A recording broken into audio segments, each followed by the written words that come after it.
Assalamualaikum warahmatullahi wabarakatuh. Alhamdulillah wassalatu wassalamu ala rasulillah wa ala alihi wa sahbihi wa mawalah wa la hawla wa la quwata illa billahi wa ba'du. Alhamdulillah, segala puja dan puji hanya milik Allah subhanahu wa ta'ala. Salawat dan juga salam kita hadiahkan kepada Rasul kita Nabi besar Muhammad sallallahu alaihi wa ala alihi wasallam. Alhamdulillah, di pagi hari ini ada sedikit faedah yang ingin saya sampaikan tentang soalan-soalan yang akan ditanyakan Allah subhanahu wa ta'ala kepada kita. Allah subhanahu wa ta'ala berfirman, waqifuhum innahum mas'ulun. Hentikan mereka, sesungguhnya mereka akan ditanya. Ma'asyiral muslimin yang dimuliakan Allah subhanahu wa ta'ala, setelah Allah subhanahu wa ta'ala mengkiamatkan dunia ini,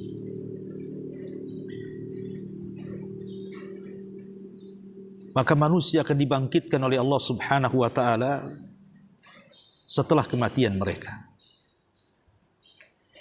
Sebagaimana Nabi SAW bersabda, yuhsyarun nas yaumal qiyamah khufatan uratan ghurlan wa fi riwayatin buhman. Manusia akan dibangkitkan pada hari kiamat kembali tidak menggunakan sandal, kembali tidak dikhitan, dan tidak ada pakaian di badan, serta tidak membawa harta sedikit pun. Manusia akan dikumpulkan di sebuah padang yang sangat luas yang disebut dengan padang mahsyar. Disitulah Allah subhanahu wa ta'ala katakan, waqifuhum innahum mas'ulun. Hentikan mereka, karena mereka akan ditanya di hadapan Allah subhanahu wa ta'ala. Inilah yang membuat kekhawatiran kita.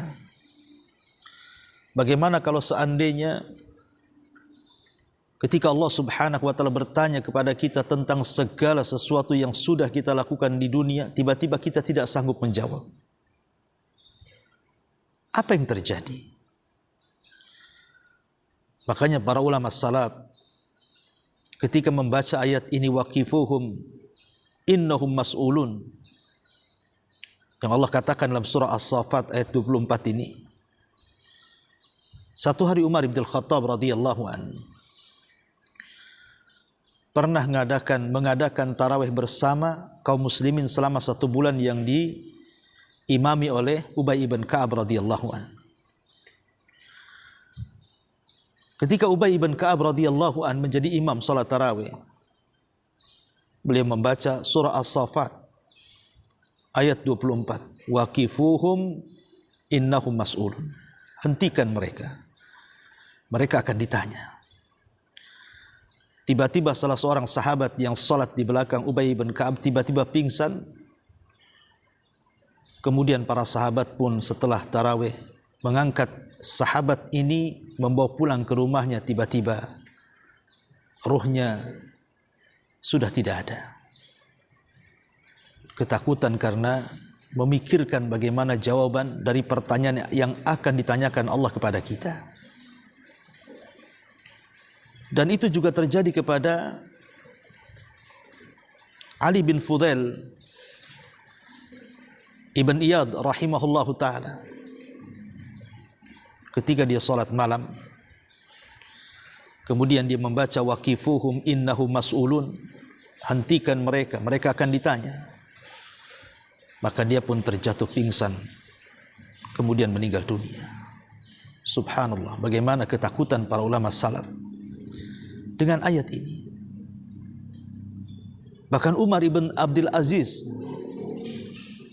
rahimahullahu taala dikisahkan oleh istrinya Fatimah ketika berdua salat malam. Kemudian Umar bin Abdul Aziz menjadi imam dan istrinya menjadi makmum di belakangnya Fatimah. Ketika Umar bin Abdul Aziz membacakan ayat ini, waqifuhum innahum mas'ulun, maka dia terus mengulang-ulang menangis dan menangis sampai tangisannya tidak bisa dihentikan karena ketakutannya dengan ayat ini. Begitu juga Al-Imam An-Nawawi rahimahullah tadi kisahkan dari beliau. Ketika beliau mendengar ayat ini dibacakan, maka beliau menangis sampai hampir pingsan. Ma'asyiral muslimin yang dimuliakan Allah Subhanahu wa taala, banyak soalan-soalan yang akan dikatakan atau yang akan ditanyakan kepada kita kelak pada hari kiamat. Tentu yang sebelumnya dimukaddimahi dengan pertanyaan yang ada di kubur. Sebagaimana hadis yang ma'ruf, sebuah hadis yang disahihkan oleh Syekh Albani rahimahullahu taala. Nabi SAW mengatakan bahwa yang pertama kali ditanya manusia di kuburan adalah man rabbuka, siapa Rabb, wa madinuka, apa agamamu, wa man hadar rajul alladhi bu'itha fikum, dan siapa orang yang telah diutus kepada kalian. Sebagaimana hadis yang ma'ruf dari Barra ibn Azib radhiyallahu an yang dikeluarkan Imam Abi Dawud dalam sunannya. 3 soalan ini akan ditanyakan kepada kita. Siapa Tuhan, siapa nabimu, dan apa agamamu. Kalau dia sanggup menjawab, maka dia akan mendapatkan nikmat kubur. Tapi kalau dia tidak sanggup menjawab, maka dia akan mendapatkan azab kubur, iyadzan billah. Ketika manusia kemudian dibangkitkan kembali setelah kiamat yang sangat besar dan orang-orang sudah keluar dari kubur-kubur mereka, maka banyak soalan-soalan juga yang akan ditanyakan kepada mereka. Di antaranya, Anda akan ditanya atau kita akan ditanya persoalan salat. Karena Nabi SAW mengatakan, inna awwala ma yuhasabun nas bihi yaumal qiyamah min a'malihim as-salatu. Yang pertama kali dihisab pada hari kiamat dari amal-amal seseorang adalah salatnya. Maka Allah Subhanahu wa taala akan mengatakan kepada para malaikat, unzuru fi salati abdi, lihat kepada salat hambaku, apakah dia menyempurnakannya atau menguranginya. Kalau seandainya salatnya sempurna, catatlah dengan sempurna. Tapi kalau dia salatnya kurang, maka lihat amalan sunnahnya. Unzuru hal li abdi min tatawu'in, lihatlah apakah hambaku punya tatawu, amalan sunnah, salat-salat sunnah.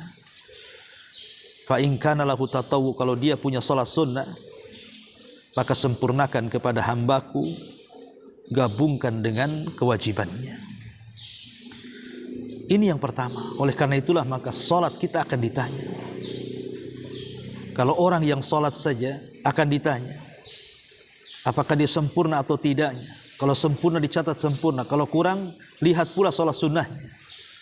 Karena salat sunnah itu bisa menyempurnakan yang wajib. Bagaimana pula orang-orang yang tidak pernah melaksanakan salat? Maka mereka disediakan satu neraka khusus namanya Saqar. Sehingga Allah mengatakan, ma salakakum fi Saqar. Allah bertanya kepada mereka, apa yang membuat anda masuk neraka Saqar? Maka orang-orang yang masuk neraka Saqar akan mengatakan, lam naku minal musallin, karena kami tidak pernah salat, naudzubillah. Kemudian juga yang akan ditanyakan soal darah, soal pembunuhan. Kata Nabi SAW, awal ma yuqda bainan nas yaumal qiyamah fid dima. Yang pertama kali akan dihisab di hadapan manusia pada hari kiamat adalah persoalan darah. Jadi kalau hak Allah persoalan salat, kalau hak manusia persoalan darah. Akan ditanya. Makanya Allah Subhanahu wa taala ketika menceritakan bagaimana bayi-bayi yang tidak berdosa yang dibunuh hidup-hidup di zaman jahiliyah, bayi-bayi wanita yang tidak berdosa. Allah mengatakan wal mau'udatu su'ilat bi ayyi dzambin qutilat. Dan apabila bayi-bayi perempuan yang dikubur hidup-hidup ditanya, atas dosa apa aku dibunuh? Dan setiap orang yang mendapatkan pembunuhan, orang-orang yang dibunuh, maka mereka akan datang kepada Allah Subhanahu wa ta'ala, membawa kepalanya dengan berlumuran darah, kemudian menarik pembunuhnya dan akan mengatakan, ya Rabb sal hadza fima qatalani. Ya Rabb, tanya kepada orang ini kenapa dia sampai membunuhku, naudzubillah. Maka persoalan darah ini persoalan serius dalam Islam. Bagaimana hari ini pembunuhan itu sudah dianggap biasa, darah itu sudah dianggap murah. Terkadang orang yang membunuh tidak tahu kenapa dia bisa membunuh. Kenapa kemudian orang yang dibunuh pun bingung kenapa dia bisa dibunuh. Naudzubillah. Terkadang persoalan remeh pun terjadi pembunuhan. Bahkan yang lebih parah, anak membunuh orang tuanya, orang tua membunuh anaknya, saudara membunuh saudaranya hanya gara-gara waris. Teman membunuh temannya hanya gara-gara hutang piutang dan begitu seterusnya. Seolah-olah darah itu sudah tidak ada nilainya. Naudzubillah tsumma naudzubillah. Apalagi kalau sudah masuk dalam peperangan. Terkadang jiwa-jiwa manusia yang tidak bersalah harus tertumpahkan di situ. Tapi ingat, semua akan ditanya di hadapan Allah Subhanahu wa ta'ala. Kemudian juga yang akan ditanyakan adalah persoalan umur. Umur kita akan ditanya. Masa muda kita akan ditanya. Termasuk harta kita akan ditanya. Termasuk ilmu yang sudah kita miliki, sudahkah kita amalkan pun akan ditanya. Dan ini terangkum dalam sebuah hadis dari Abdullah bin Mas'ud radhiyallahu anhu. Dari Nabi SAW, la tazulu qadama abdin hatta yus'al an arba. Tidak bergeser kaki anak Adam sampai ditanya 4 perkara. Kata Nabi SAW, an umrihi fi ma'afna, wa an syababihi fi ma'ablah, wa an malihi min aina iktasabahu wa fima anfaqahu, wa madza amila fima amila, wa madza amila fima alima. Nabi sallallahu alaihi wasallam, pertama umurnya, kemana umur Anda habiskan? Yang kedua masa mudanya, kemana masa muda Anda lampiaskan? Yang ketiga hartanya, dari mana kau dapat, kemana kau belanjakan? Yang keempat, ilmu, sudahkah kau amalkan? Subhanallah. Betapa banyak hari ini kita sia-siakan usia kita. Waktu berlalu begitu saja. Ada di antara manusia yang menghabiskan untuk tertawa kakak setiap hari dari pagi sampai malam. Besoknya tertawa lagi dari pagi sampai malam. Ada orang menangis dari pagi sampai malam. Ada orang yang menghabiskan waktunya hanya untuk bermain ke sana kemari.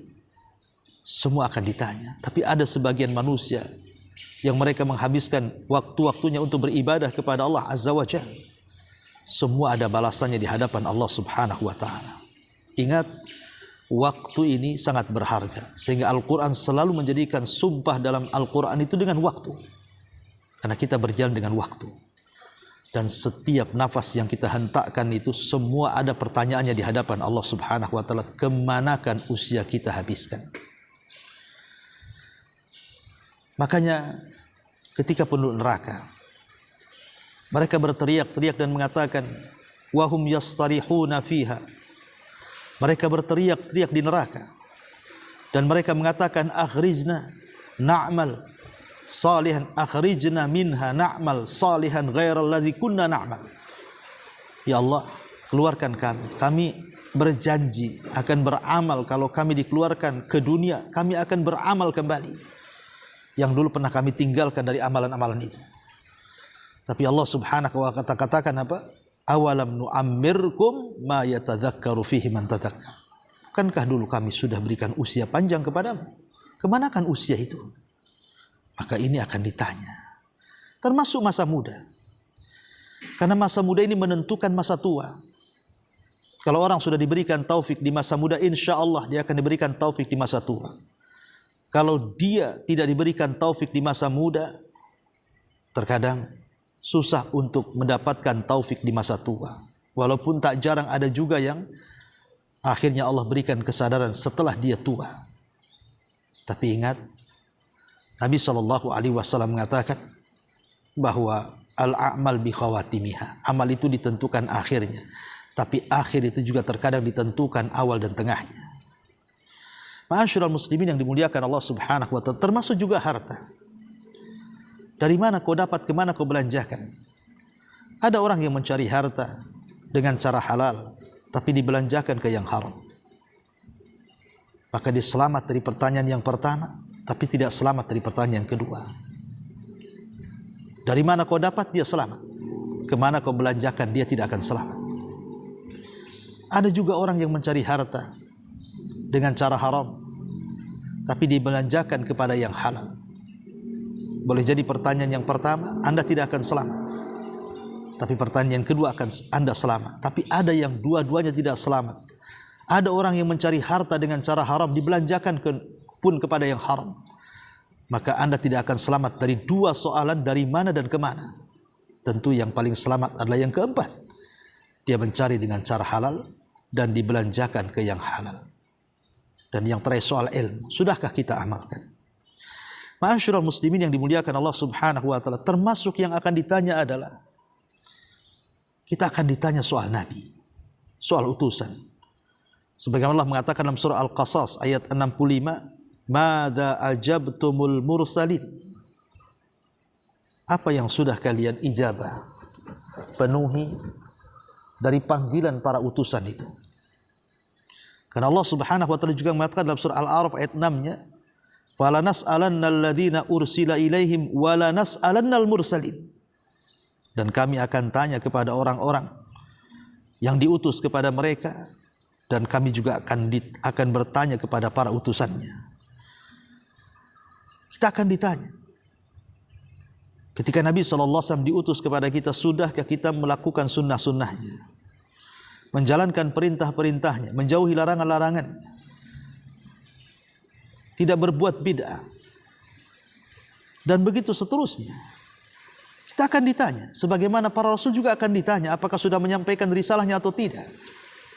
Sebagaimana Nuh alaihi salatu wassalam ketika dihadapkan dengan umatnya, Allah mengatakan, "Ya Nuh, sudahkah kau sampaikan risalahmu kepada umatmu?" Maka Nuh mengatakan, "Sudah." Siapa saksimu? Muhammad dan umatnya. Dari sini Allah Subhanahu wa ta'ala menjadikan bahwa Rasul dan umatnya akan menjadi saksi pada hari kiamat bagi umat-umat sebelumnya. Maka kita akan ditanya tentang kesetiaan kita kepada Nabi SAW, tentang kecintaan kita kepada Nabi SAW. Sudahkah kita membenarkan setiap berita yang dihabarkan kepada kita dari Nabi SAW? Sudahkah kita mengamalkan apapun yang diperintah Nabi SAW? Sudahkah kita menjauhi apa yang dilarang Nabi SAW? Sudahkah kita melakukan amalan yang sesuai dengan syariat Nabi SAW? Semua akan ditanya. Termasuk juga akan ditanya persoalan nikmat. Persoalan nikmat akan ditanya. Nabi SAW mengatakan, "Walladzi nafsi biyadi la tus'alunna an hadzan na'im yaumal qiyamah." Dalam sebuah hadis yang dikeluarkan Imam Muslim, Nabi mengatakan, "Demi zat yang jiwaku berada di tangannya, sungguh kalian akan ditanya soal nikmat ini pada hari kiamat." Dan Allah mengatakan, "La tus'alunna yauma idzin 'anin na'im." Dan kalian akan ditanya pada hari kiamat tentang nikmat yang Allah Azza wa Jalla berikan kepada kita. Nikmat apa? Pendengaran akan ditanya, penglihatan akan ditanya, termasuk hati kita akan ditanya. "Wala taqfu ma laysa laka bihi ilmun. Innas sam'a wal basara wal fuada kullu ulaika kana anhu mas'ula." Dan janganlah kalian bicara tanpa ilmu, karena pendengaran, penglihatan, hati, semua akan ditanya di hadapan Allah Azza wa Jalla.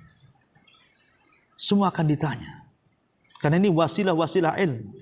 Melihat, mendengar, berpikir, itu wasilah ilmu. Semua akan ditanya. Ini nikmat yang Allah Subhanahu wa ta'ala berikan kepada kita. Betapa banyak orang-orang yang kemudian diberikan pandangan oleh Allah, kemudian melihat orang-orang yang dibutakan, mereka tidak pernah bersyukur.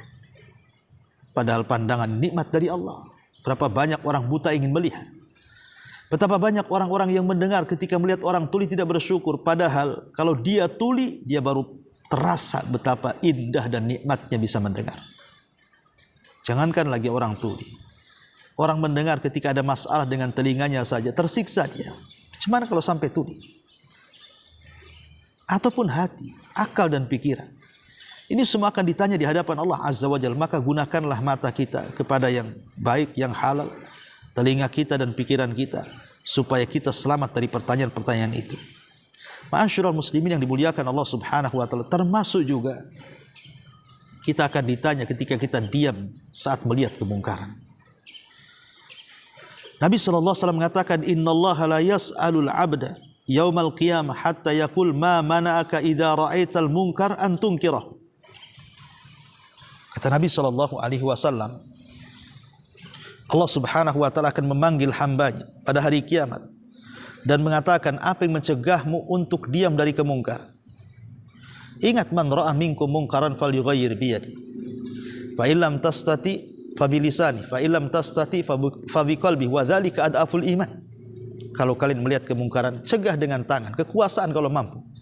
Tidak sanggup dengan lisan, kalau tidak sanggup dengan hati, minimalnya ada kemungkaran yang kita ingkari. Jangan kemudian depan kita ada kemungkaran, kita diam saja. Anda selaku pemimpin melihat kemungkaran rakyatnya, cegah. Anda selaku pemimpin keluarga melihat kemungkaran dalam keluarganya, cegah. Dan begitu seterusnya. Betapa banyak orang-orang tua kita, kepala-kepala rumah tangga yang membiarkan istrinya di atas kemungkaran, membuka aurat dibiarkan, menggibah tetangganya dibiarkan, anaknya tidak pakai jilbab dibiarkan, keluarganya melakukan maksiat dibiarkan. Dayus Anda akan ditanya di hadapan Allah Subhanahu wa taala. Ma'asyiral muslimin yang dimuliakan Allah Azza wa Jalla. Dan juga kita akan ditanya soal keimanan dan kekufuran. Allah Subhanahu wa taala berfirman di dalam surah An-Nahl ayat 60-56. Apa kata Allah? Allah Subhanahu wa taala mengatakan, wa yaj'aluna lima la ya'lamuna nasiban mimma razaqnahum tallahi la tus'alunna amma kuntum taftarun. Dan mereka menyediakan sebagian dari rizki yang telah kami berikan kepada mereka untuk berhala-berhala yang mereka tidak mengetahui. Demi Allah, kamu pasti akan ditanya tentang apa yang telah kamu ada-adakan. Ingat orang-orang yang menyekutukan Allah Azza wa Jalla, yang memalingkan ibadah kepada selain Allah, yang menyembah kuburan, menyembah tempat-tempat yang dikeramatkan, menyediakan sesajen kepada mereka, menyediakan kepala-kepala binatang kemudian dilemparkan untuk mereka. Mereka akan ditanya di hadapan Allah Subhanahu wa taala. Bahkan mereka juga ditanya soal malaikat. Allah mengatakan, wa ja'alul malaikata alladziina hum ibadur rahman inathan asyahidu khalqahum sanaktubu syahadatuhum wa yus'alun. Allah mengatakan, wa ja'alul malaikata alladziina hum ibadur rahman, dan mereka menjadikan malaikat-malaikat yang merupakan hamba-hamba Allah yang Maha Pengasih inathan, sebagai perempuan. Asyahidu khalqahum, apakah mereka menyaksikan saat menciptakan malaikat itu? Satuktabu syahadatuhum, syahadat mereka, persaksian mereka akan ditanya. Wa yus'alun, akan dicatat dan akan ditanya. Orang-orang yang menjadikan para malaikat sebagai sesembahan selain daripada Allah Subhanahu wa taala, mereka akan ditanya. Yang mengatakan malaikat adalah musuh kami, seperti ucapan orang-orang Yahudi, menganggap Jibril itu musuh mereka, atau orang-orang musyrik yang menjadikan malaikat-malaikat itu perempuan-perempuan Allah. Semua akan ditanya. Termasuk juga persoalan amanah. Sebagaimana Allah mengatakan, wala taqrabu malal yatim illa billati hiya ahsan hatta yablugha asyuddah wa aufu bil ahdi innal ahda kana mas'ula. Dan janganlah kalian mendekati harta anak yatim kecuali dengan cara yang lebih baik. Maksudnya bermanfaat sampai di dewasa, dan penuhilah janji-janji amanah, karena amanah itu pasti akan dipertanggungjawabkan dan akan ditanya di hadapan Allah Subhanahu wa taala. Amanah akan ditanya. Amanah-amanah itu akan ditanya. Termasuk juga hak-hak baik yang berkaitan dengan para pemimpin, yang berkaitan dengan kepala rumah tangga, istri-istri, hak-hak bertetangga, dan hak-hak yang lainnya juga akan ditanya. Nabi SAW mengatakan, kullukum ra'in wa kullukum mas'ul an ra'iyati. Fal imamu ra'in wa huwa mas'ulun an ra'iyati. Wa rajulu fi ahli ra'in wa huwa mas'ulun an ra'iyati. Wal mar'atu fi baiti zawjiha ra'iyatun wa hiya mas'ulatun an ra'iyatiha. Wal khadim fi mali sayyidihi ra'in wa huwa mas'ulun an ra'iyati. Fa kullukum ra'in wa kullukum mas'ulun an ra'iyati. Kalian akan ditanya. Kalian pemimpin dan kalian akan ditanya. Maka seorang imam akan ditanya tentang kepemimpinannya. Para rumah tangga akan ditanya tentang rumah tangganya. Seorang ibu akan ditanya tentang rumahnya. Seorang pembantu akan ditanya tentang bagaimana dia membantu orang lainnya. Dan kalian pemimpin dan kalian akan ditanya. Jadi semua akan ditanya. Hak pemimpin, hak orang tua, hak anak, hak tetangga, hak tamu, bahkan para pekerja yang Anda zalimi, dan hak-hak secara umum kaum muslimin, semua akan ditanya di hadapan Allah Subhanahu wa taala. Dan itu bagian daripada amanah.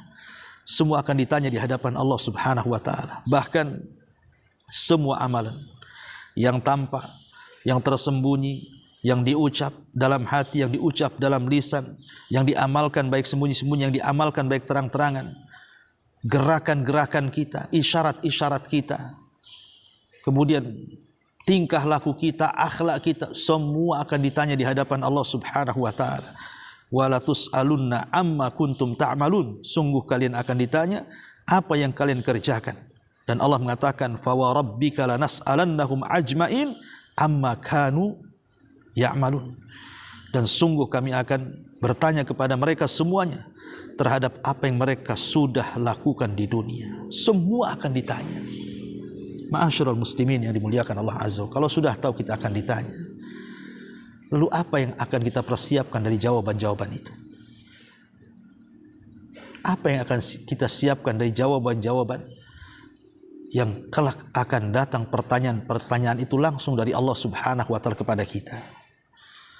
Maka berusahalah kita terus memperbaiki diri kita, baik lisan kita, pandangan kita, pendengaran kita, pikiran kita, hati kita, akidah kita, ibadah kita, muamalah kita, akhlak kita, teruslah perbaiki supaya kita bisa lepas dari pertanyaan-pertanyaan Allah Subhanahu wa taala.